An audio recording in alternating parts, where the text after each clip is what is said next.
All right, Ingvar, thank you so much for being here with me. Can you talk to me about the original pain point or opportunity that you saw to create your company, Ingvisir? Yes, hello.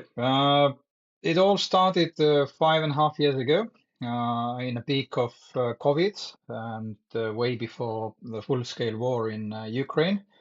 Uh, we started with traditional armored vehicles. Some of our co-founders were former military guys and had this pain in uh, in the battlefield that you sit inside a big metal box, you are being shot at, and you don't really know where the shots are coming from. So there is very limited visibility with those traditional armored vehicles, and we had back then already some ideas about technology that can help to mitigate that problem. And this is where it all started, basically. Then our first product was about see-through armor capability for those traditional armored vehicles. And yeah, back then it was a very pressing need on a market. And yeah, we were successful to develop that product. I mean, you kind of just answered the question I had, but so you spent years at the Ministry of Defense building Estonia's defense ecosystem from scratch. What made you decide to leave government and step onto the startup side to launch Vegvisir, your company? Yeah. I worked for 15 years in the Ministry of Defense here in Estonia, and that's a very long time. I started in 2002. If you think about what time was it in the eastern part of Europe, in Estonia, among that, then it was time of pure creation. I mean, in a literal sense, it was a time when Estonia prepared to join NATO and the EU.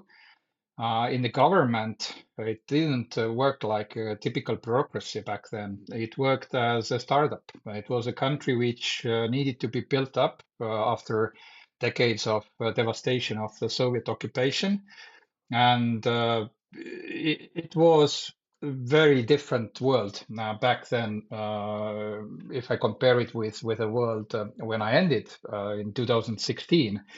In 2016, I think Estonia had become this kind of typical boring Nordic country, as we want to say. And also governments had become a little bit boring places, at least for the nature of myself. So I like to build new stuff. I want to build something meaningful. And if you find yourself in a position of just being one small part of a bigger machinery, which deals with all kind of weird stuff instead of developing something creative and important, then simply my time was up back then. And because when I ended, then before that, defense industry was one of my topics which I was responsible for in the MOD. And I really liked this part. So for me, it was basically a no-brainer to switch to the industry side because I saw many opportunities on industry sides, and I still see. I think defense industry, especially on this side of the globe, develops really quickly, and due to the things that happen around us, then there is no need to invent problems. Problems are everywhere, and those need solutions. And I think there is definitely more work to be done than there are guys who do that. So yeah, that's the I think maybe a little bit long answer, but yeah, changing circumstances and need for doing something more meaningful and invent something new. So that was the reason.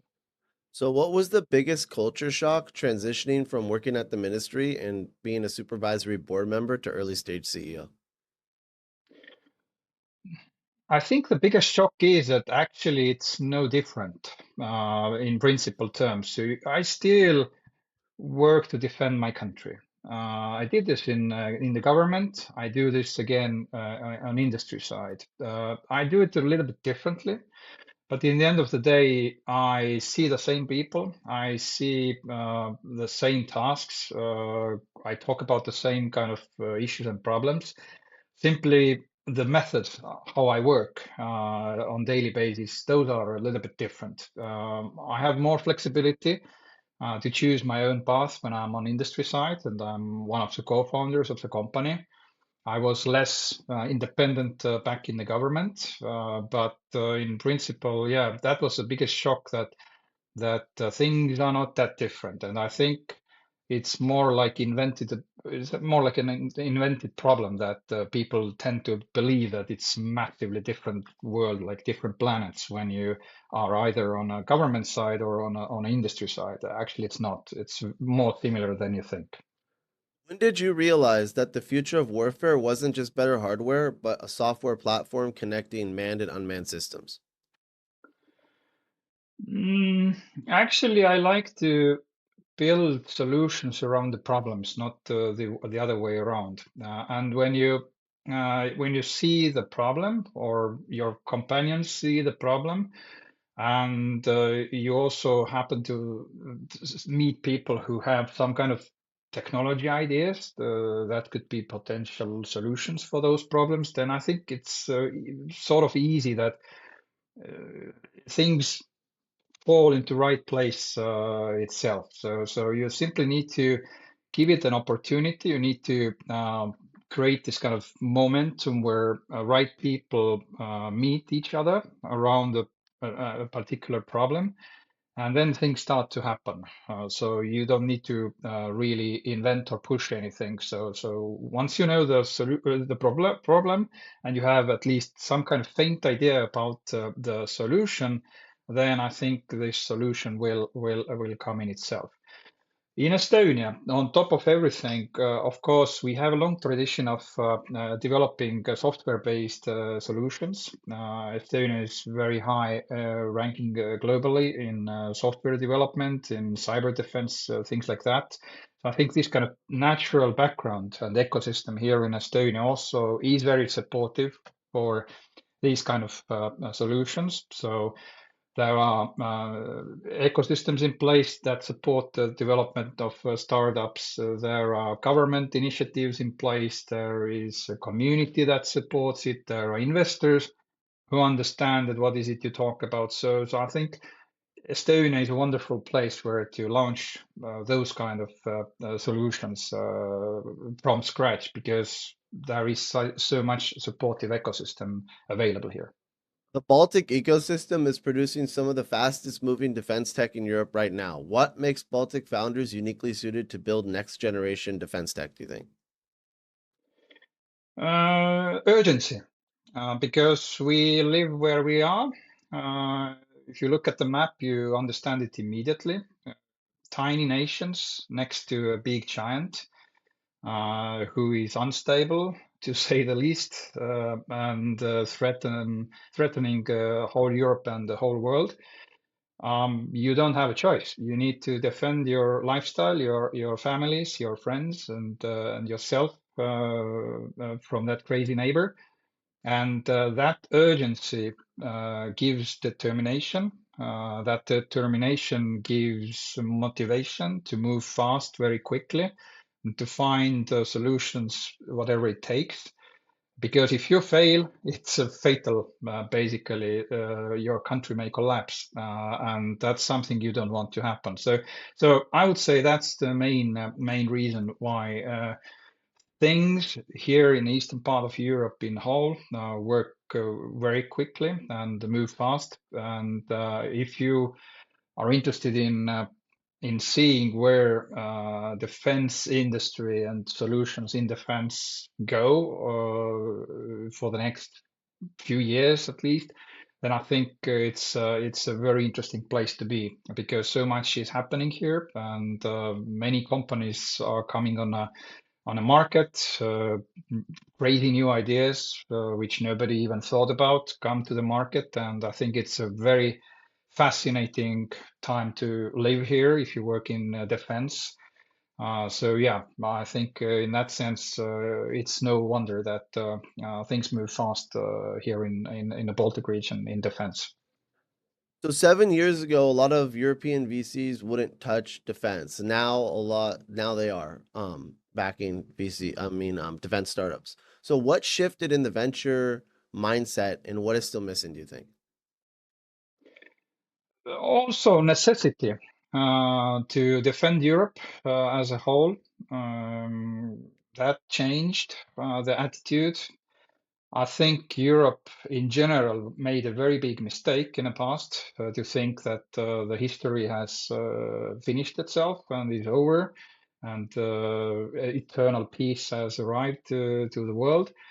I think many have found it in a very hard way that things haven't changed much as they have been throughout the human history. So we need to be prepared as our grandfathers and grandfathers did. And for that, you also need funding because defense industry doesn't grow when you don't provide funding. And yeah, I think in that sense, change has happened, and I think it's extremely important and of course very positive. Having said that, I think still there is a lot of let's say educational questions which we still need to come over here in Europe. Many investors still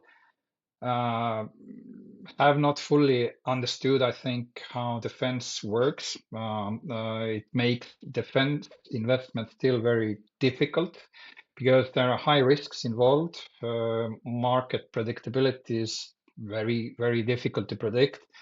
What technology will live, what technology will fail, also very, very difficult to evaluate that. So there is still a lot of this kind of collaboration, which I think is missing between investors and the defense community.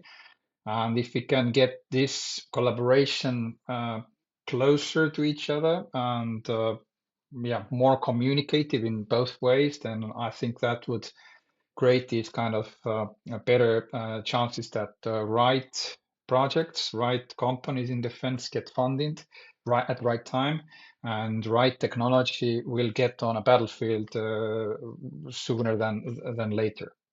So every NATO ally uses different software and proprietary tech. How do you pitch a unified software layer to national governments that love their legacy silos or their domestic companies? Estonia is a good place to start business also in a sense that our home market is so small that no meaningful company can survive only relying on Estonian market because it's 1.3 million, the whole country. There is no way that you can survive long in defense if you focus only on that, which means that you need to go abroad immediately. If you go abroad, you will meet all kinds of different customers. Everybody and every single customer has its own legacy systems, its own requirements, needs, etc., etc. So you get this mindset early on that you need to build your product, your solutions around customer, not the other way around, which means that also you need to take into account that if they use different systems, then your solution, whatever you provide to the market, needs to talk to as many solutions and existing systems as possible. So Vegvisir also has followed the same principle. We have developed our systems having in mind all kind of different integrations, and actually this is our bread and butter, that we can do all those integrations, and we haven't found, for example, any this kind of armored vehicle or unmanned ground vehicle or whatever platform where we couldn't integrate our system. And for us, really, it doesn't matter. Is it old platform? Is it new platform? Is it Western made, Russian origin? So all kind of platforms are all okay for us. Also, those software systems that are being used are okay for us, and I think this is sort of philosophy what needs to be followed if you want to be successful with multiple customers. So otherwise, you run into problems. Everyone focuses on camera megapixels and vehicle range. Why is the operator interface usually the biggest bottleneck in unmanned operations? Um, Unmanned operations are based on remoteness. meaning that operator is in one location and the platform is in another location. For human beings, visual is one of the most important senses. If we look around, if you look around in the world, we immediately understand what happens around us. We don't need long explanations. We just look and we immediately understand what's the situation.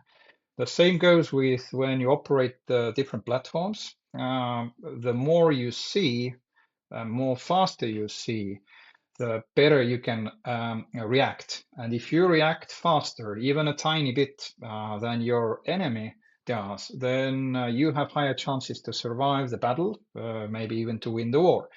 So that's the logic behind also our developments, why we have paid so much attention on the visual itself and how to make it as natural as possible so that the end user doesn't need to really think when operating a vehicle that what is it I'm looking for or what is it I'm looking at.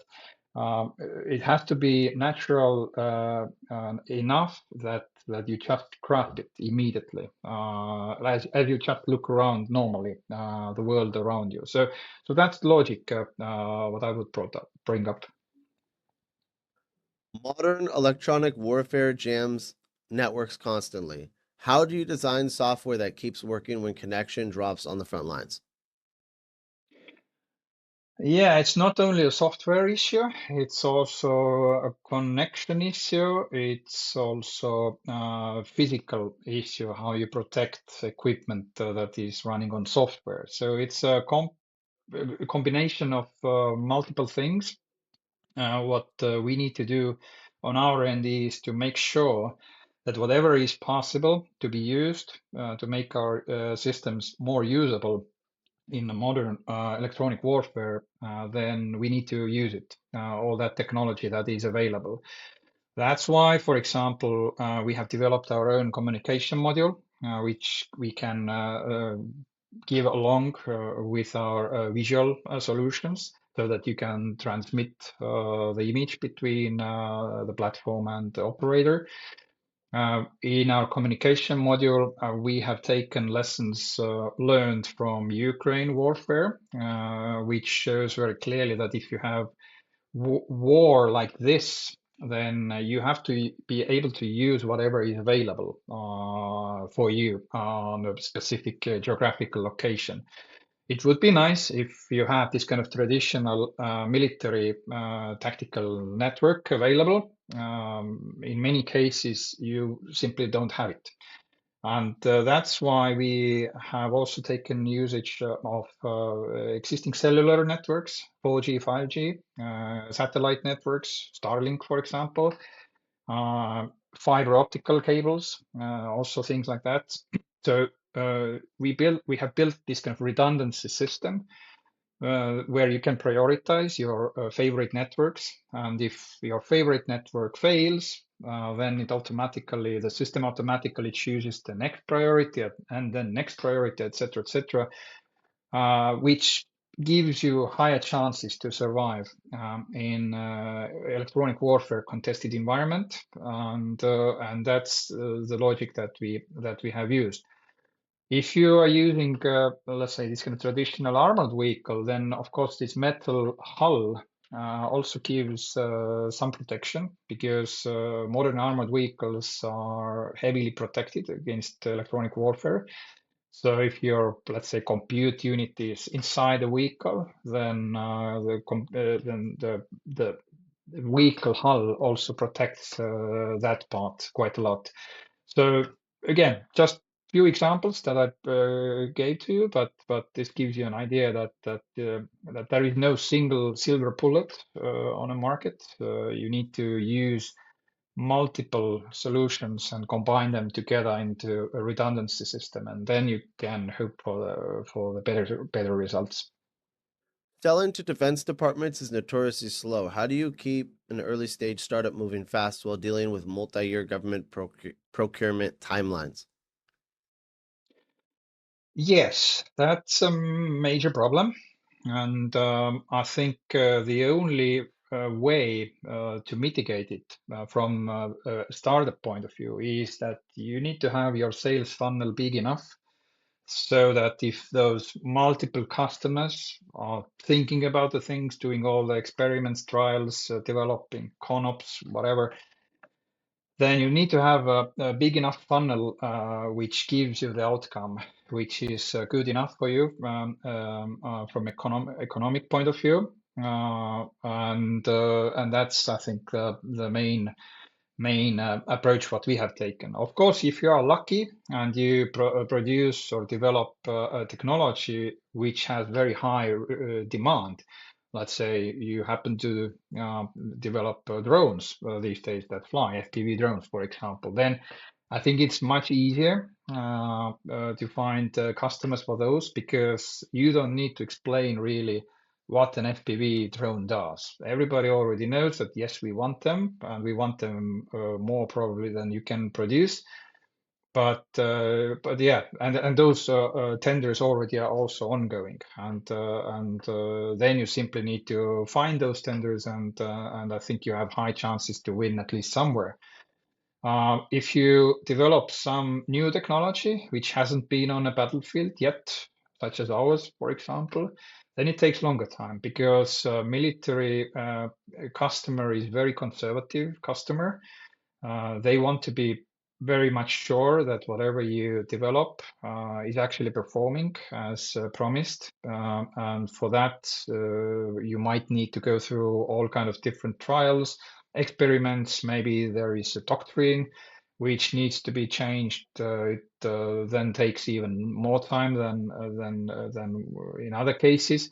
So yeah, you have to be realistic about what is it you develop, what is it you manufacture, who is your customer, how ready are they with purchasing your technology, and then you need to yeah, basically balance those timelines against the funnel that you have in your sales pipeline.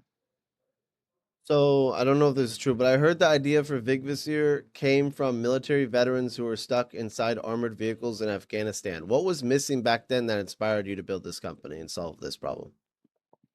Yes, you're very right. That's exactly how it started. And those veterans are part of our co-founding team. Afghanistan, Mali, different missions back in 2000s and 2010s.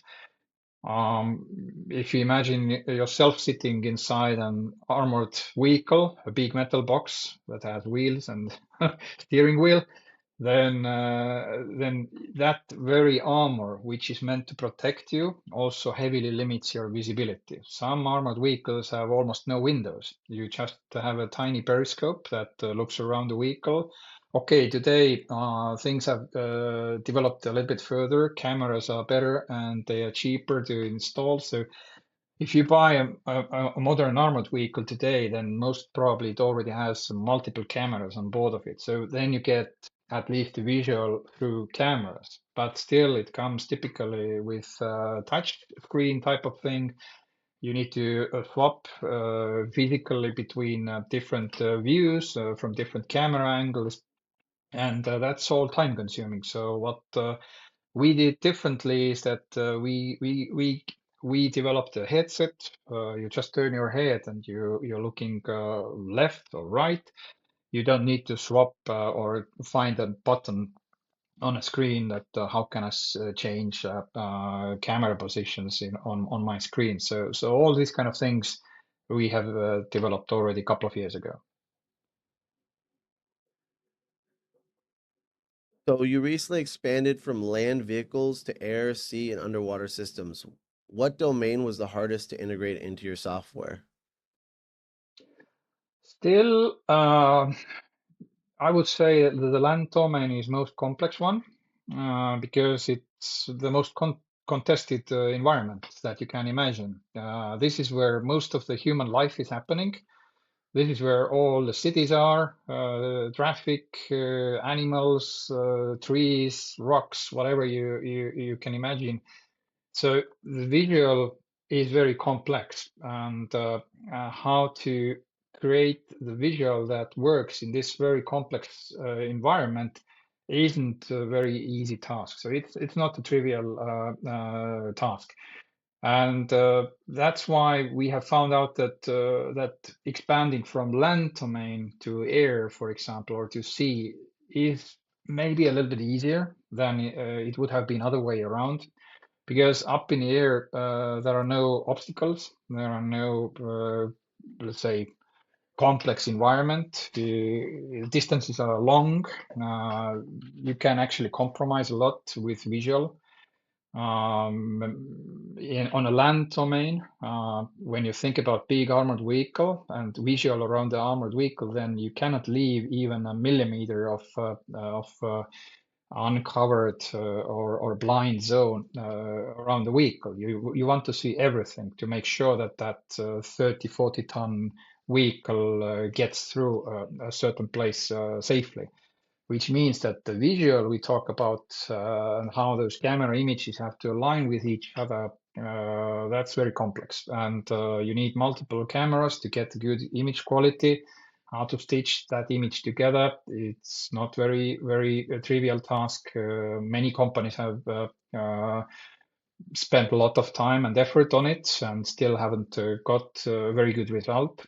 So we are happy about our 360-degree visual. So it gives you very natural and a nice visual with no blind sectors around the vehicle whatsoever.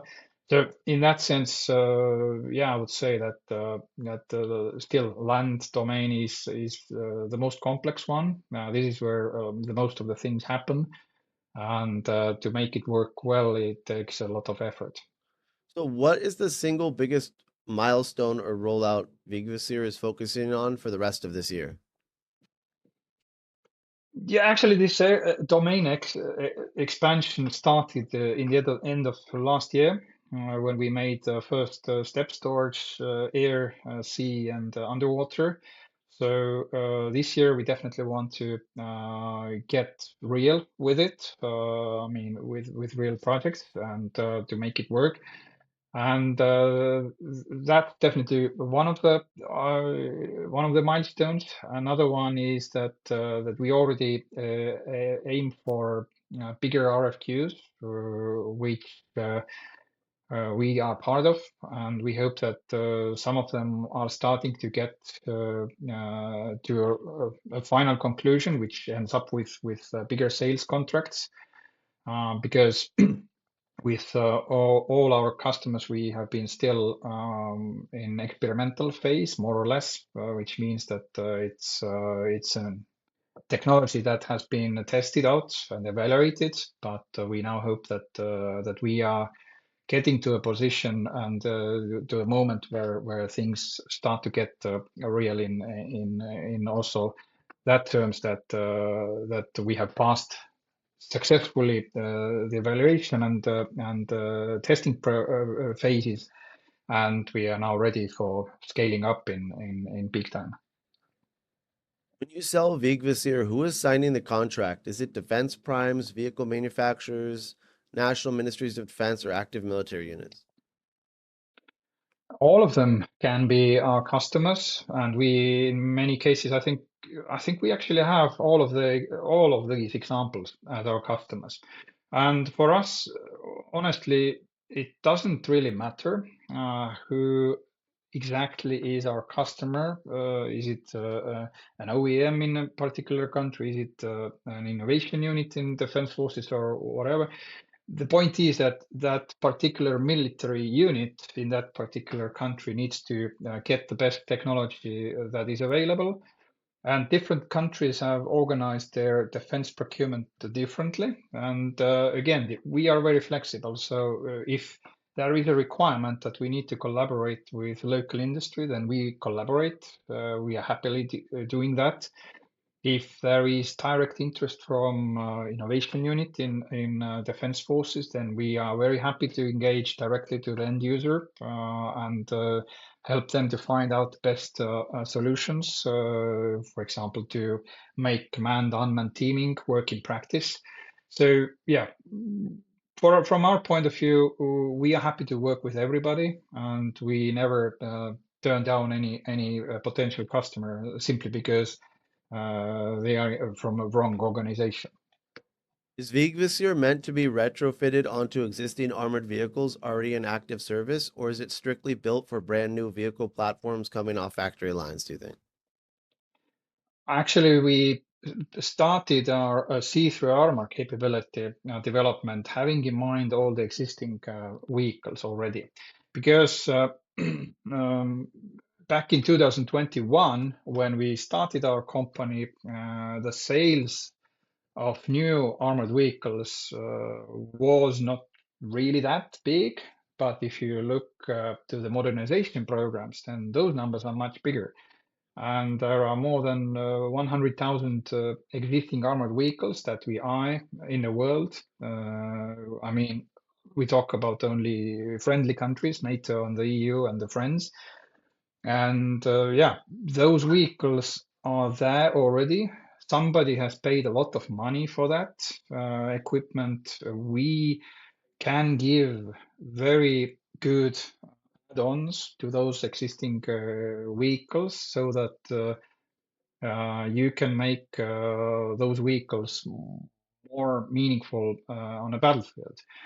We have example also, for example, with one of our customers where an old M113 armored personnel carrier has been converted to an optionally manned vehicle. That's also one opportunity how to look at so-called old equipment. So even if you have old APCs, it doesn't mean that you need to send them to a junkyard or to pay enormously big amounts of money for midlife upgrades.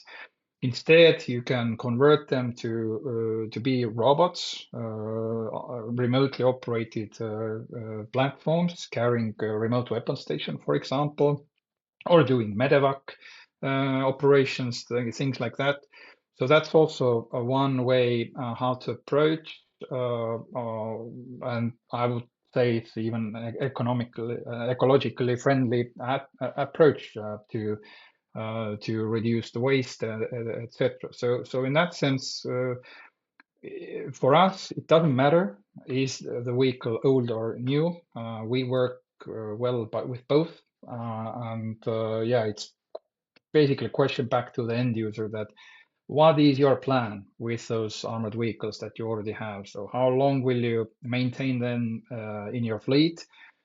Having in mind all those lessons coming from major conflicts these days, then it's for sure that armored fleet needs a major upgrade, especially with situational awareness, because you can't send them to a drone contested environment. You need to have very good visual and understanding that what is happening around those vehicles, and for that, our solution can be definitely one of the things to look at.